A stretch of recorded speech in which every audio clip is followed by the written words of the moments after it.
Good evening, everyone. Welcome to Macchiarini Creative Design and North Beach First Friday. Anyhow, Dan Macchiarini isn't here tonight because he is at a Giants game. Apparently, he likes baseball more than he likes us. Yeah, boo-hoo. Anyhow, it is 4th of July weekend, so I'm going to open up with two poems that I like to read for the 4th of July. Okay, well, the first poem I'm going to read is called The It, and it was published in an anthology about the Occupy movement that took place several years back here in San Francisco, and I thought that it was a very important movement in terms of the things that it said and stood for, so and kind of represented all of the things that are wrong with our society and need fixing. So I think that it's a great poem for 4th of July weekend. The It. This city has that buy, use, scam lingo, so buy it, use it, scam it, sell it, abuse it, get consumed. You won't be afraid. Blood rock stone, blood rock stone, blood rock stone, blood rock stone, blood rock stone, blood rock stone. Advertising, it's the end of the world. And it's not one thing, it's everything. That's why we're intense, because we gotta get there, we gotta get there, we gotta get there. Get shoved down into the sewer below Noor sidewalks, and the news doesn't say so, so line up to work to line up, pile up like grain bags rotting on the docks. Blood rock stone, blood rock stone, blood rock stone, blood rock stone, blood rock stone, blood rock stone.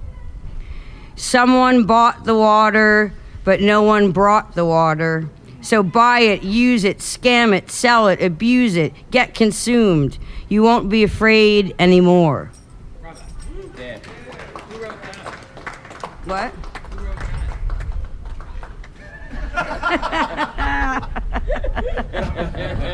Lulu. Yeah, Thomas Jefferson wrote it. We'll ask and we'll answer. And the other poem that I like to read for 4th of July, or Independence Day, should I say, is a poem called The Line. A government system marked by centralization of authority is a dictator's priority. Crush the opposition, terror, censorship, embrace belligerent racism, fear the inferiority of non-whites, fear the browning of America, shoot, cage, take away, march in Charlottesville, defend Confederate monuments, carry kill the Jews signs, a torchlight. There was proof that night that our flag was still there, indivisible and justice for all. Don't rise up for the pledge or the banner, bring a hammer. The bombs bursting in air, rock against fascism, stand with the street punks, boots and braces, don't make a racist, fuck skinheads, KKKs, fuck Nazi sympathy. Yeah.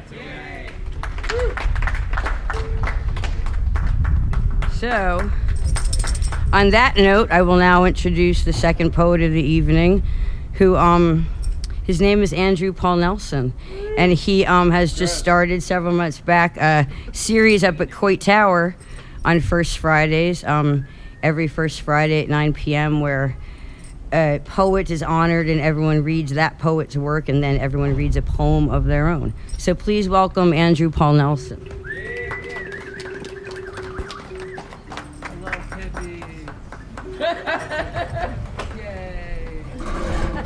These are also some 4th of July poems.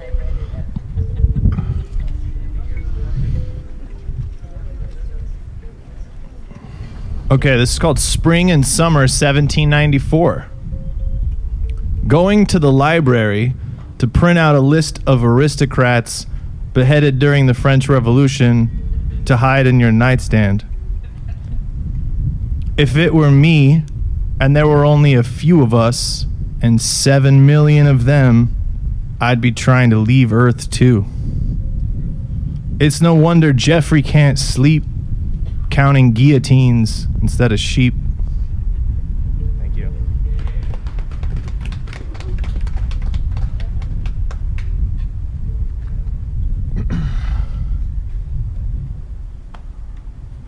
Make a list of reasons to live.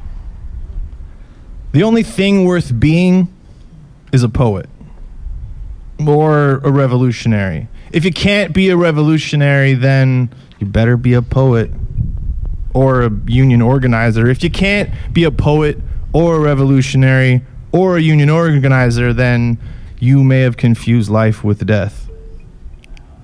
If you are currently confused about the difference between the living and the dead, look to the blood on your mask as a sign of life. A sign of a life worth living, a union worth organizing, a revolution worth starting, a poem worth writing.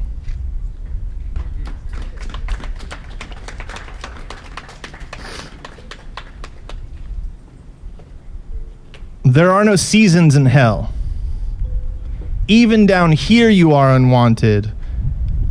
An immortal burden of time, a sacrificial vector, the devil himself annoyed by the mere thought of your presence. Demons whispering behind curtains. You know it was so much better here before the earth gave up on you, far flung, eternally banished below, guilty of autoerotic animal magnetism, serpent of sex-devouring silence. If I hold your hand through this tunnel, will you promise not to look back? We are a cave of projected newspaper headlines, cattle called to the slaughterhouse of dreams, a waking nightmare of rib cages broken open to let a little sunshine in. Two-way mirrors where we only see ourselves from a distance, just past the point of recognition, the curtains pulled back, and it's all hot air and no balloon. The phantom limbs of lies told outright and uncompelled. We are neither radically free nor remotely responsible for what comes next. A silhouette of ghosts pirouetting an unnamed fog. Unaware of which side of the mountain we're on, we know only one thing is certain. There is no going back. Even the slightest accidental glance would rip you right off this world. Set us swinging backwards in unbroken sea. We are the black and white glow of neutered soul. Involuntary castration of the heart. Yes, it still bleeds, but can it love? Can it sing? Each new generation burns the previous one's temples to the ground. Just as every eon before them, newness shall reign supreme, the old doctrines erased and replaced with an open and blank stage. Everything has led to this, dear child. You are what we always wanted. Perpetually we await the dawn of your epoch to obliterate what we failed to destroy. Manifesto for the southeast-facing window. We, the dutiful daughters and solitary sons of St. Francis, refuse to participate in this vapid war of attrition against us. Our platform is simple: clean water, euthanize all landlords, and raise Moloch from the dead. Never mind that 20-volume suicide note nailed to the cathedral fence. Our change of heart happened not by chance, but simultaneously with the door slamming against you on your way out. Once the Sisters of Perpetual Indulgence have occupied City Hall, all police stations shall be razed to the ground. Every prison, jail, classroom, and office building shall be liberated. All false prophets shall be rescinded. All phonies deported. The sole duty of the police will be to perform bad poetry at children's birthday parties.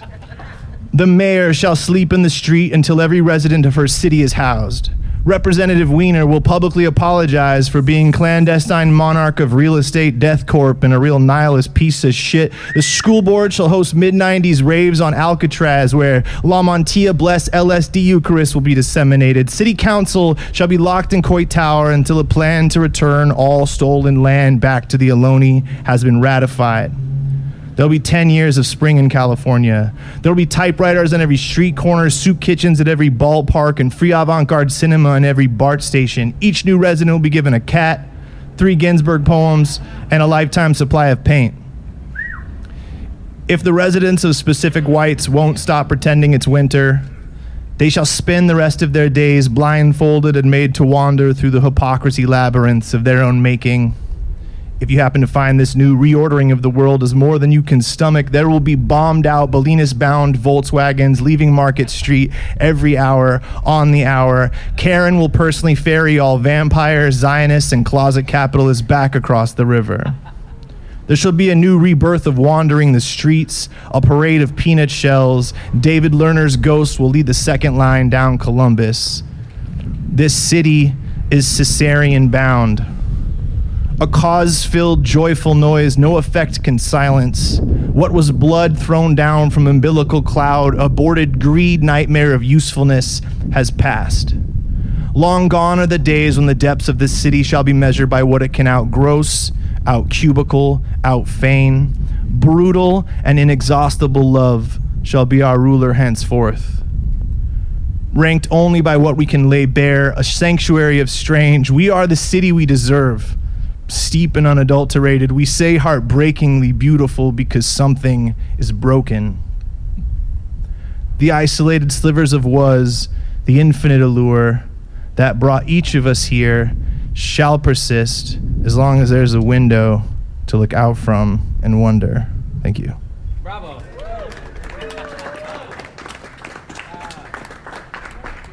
Thank you, Andrew Paul Nelson.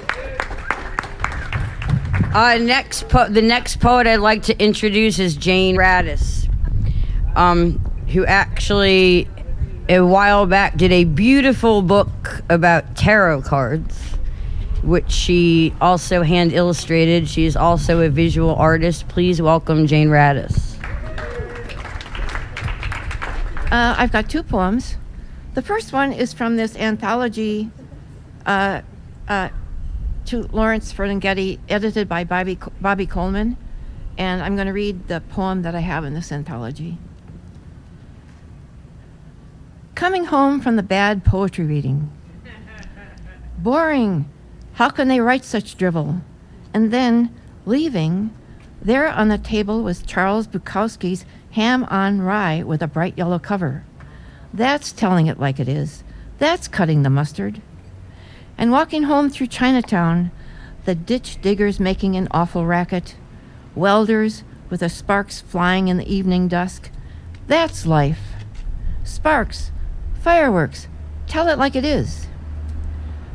Walking home after another reading where Lawrence Ferlinghetti had read, there was comfort in the dusk. Things seemed all right after all of the terrible news on the radio. No ditch diggers, no grave diggers. World War III. What are they thinking? Elect Lawrence president. Elect Charles Bukowski vice president. Let the poets take charge. Thank you. And this is a short poem I wrote to my brother. Traveling back in time. The map of our relationship is up on the wall. You're always to one side and I to the other. Roads and playgrounds and open space, free and windy, overgrown with dry grass, fennel, and remains of houses. I call you from an empty lot, and we're both 7 years old, out of doors, discovering old cars abandoned in the woods, and wild raspberries. I almost knew at the time it was a wonderful thing to remember. Thank you. Thank you.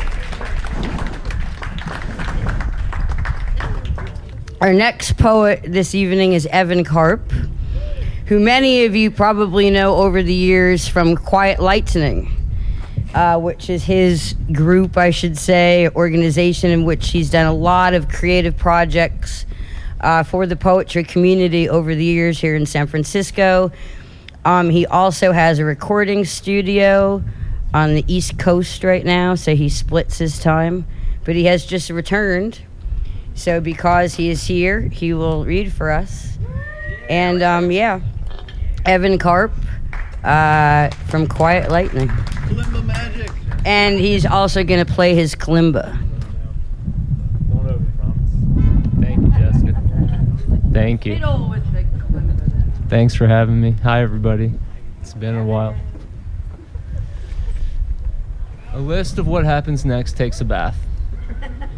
No pleasure from temperature change, the cool of mornings, dew evaporating into wind, wind into skin. No rustle of leaves, real organic music, the call and response unpremeditated. Sun through branches climbing, images swimming in stories unimagined, all on a chance surface. For some, the wood panels of a deck, dried leaves, another dimension.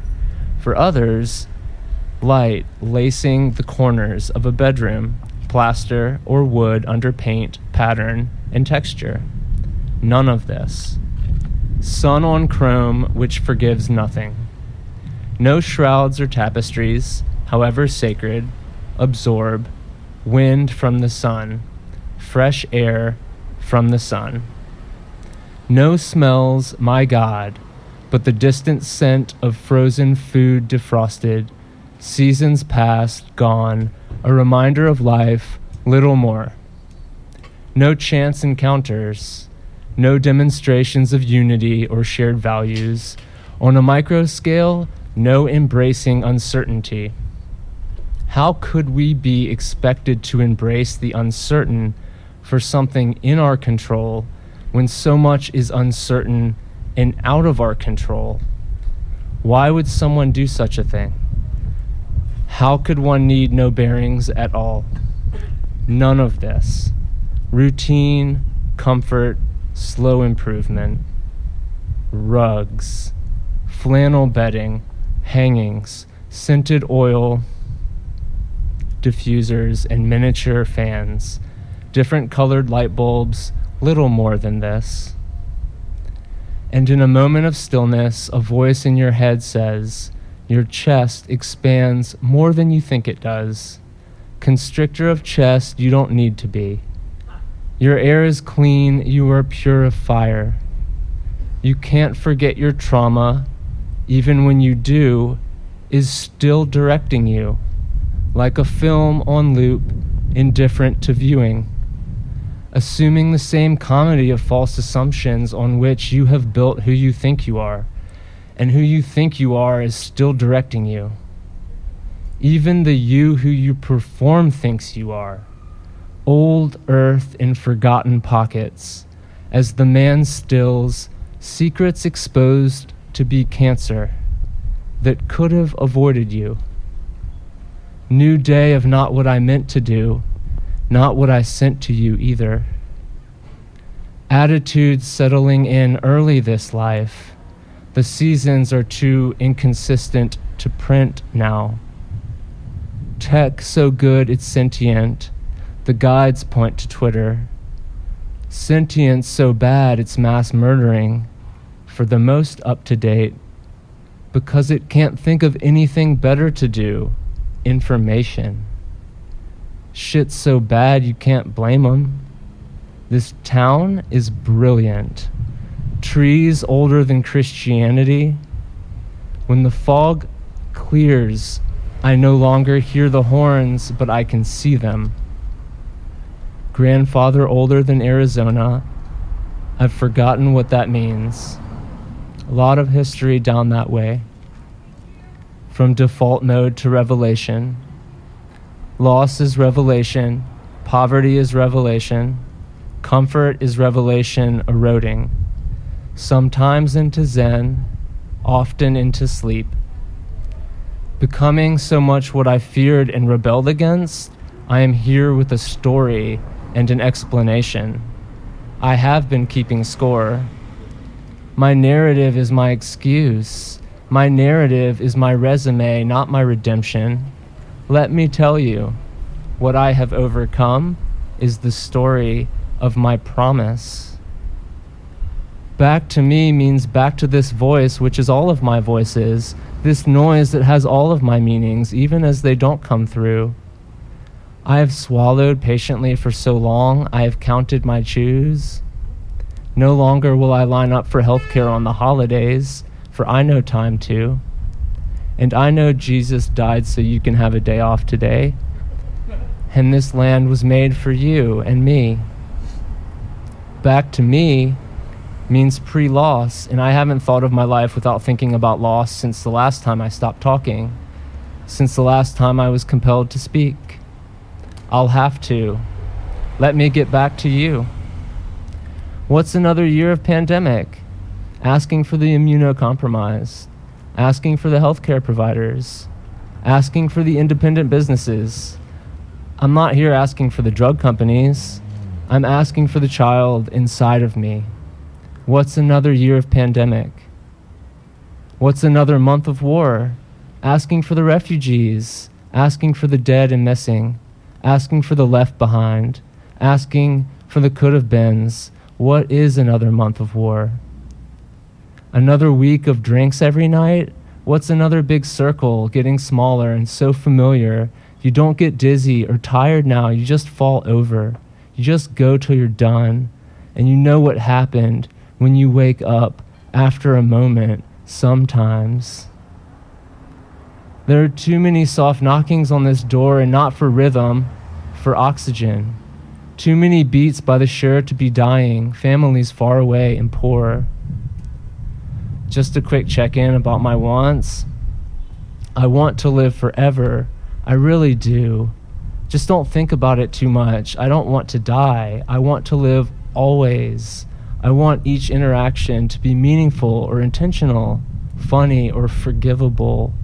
I want my essence to shine through me. I want it to benefit you, but if it doesn't, I'm okay with that. I want to watch this bird bathe in this bird bath without getting spooked by my watching. And for a moment, it does. A poem inside of a poem. I look down to be polite, I suppose, but when I look back, it has gone. I wanted that to be the end of this section, but it didn't feel sufficient. Like I needed to leave you with more than my loss in the moment just following. Thank you, guys. Well, that was Evan Carp. That was also, he told me earlier that I forgot to mention that it's his first poetry reading in like 4 years or something. So it was kind of cool, and he apparently did not play the kalimba. But we're gonna. But he will continue to. Oh yeah. He's playing it over there in the stairway. But anyhow, he didn't play kalimba for us. But we are gonna close out with some music by Stephen Chilkowski, who I actually know. How do you say it again? Truskowski, Stephen Truskowski. I've asked him 3 times. I keep mispronouncing it. I'm having a thing with the names tonight, apparently. So I apologize for that.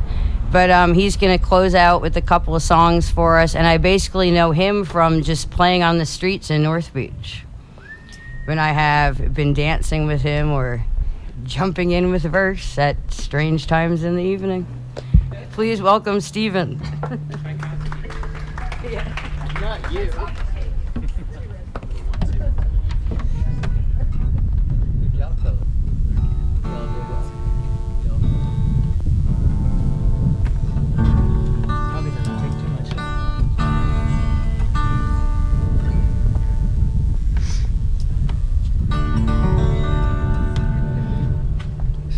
Thank you for having me.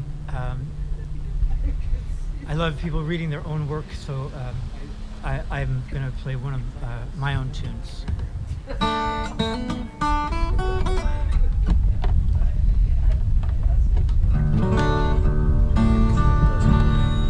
I won't be singing. Oh, okay. Oh, good.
Thank you. Thank you.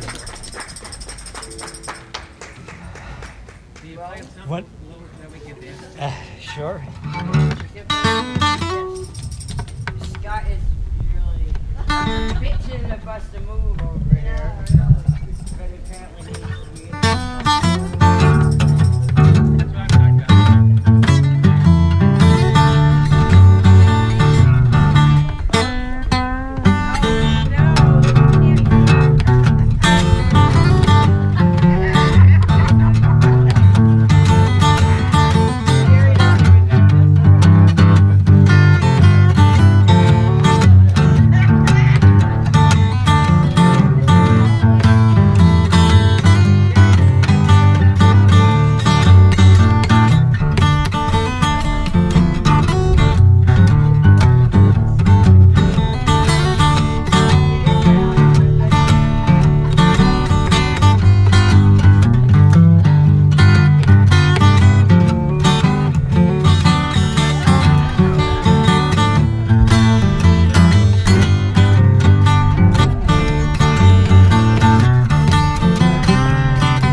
You got it. You know any Bee Gees?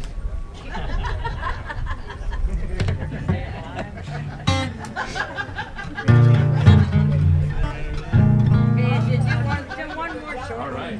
Okay.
Well, thank you very much, Stephen, for the music. And thank you to all the poets. Thank you very much, everyone, for coming. Also, thank you to my friend Colin back there, who actually videotapes this reading every month for Alcatraz Radio. So you ever want to see us all reading and doing what we are doing, check it out on Alcatraz Radio on YouTube. And thank you to Macchiarini Creative Design for having us here. And also thank you to David Zise, as always, who does such a great job with the sound for the past almost 2 years. And this series would not be nearly as successful if it was not for David and his dedication and very good work. Yeah. Have a good evening, everyone. Maybe we'll see you up at Coit Tower, celebrating Joan Kiger.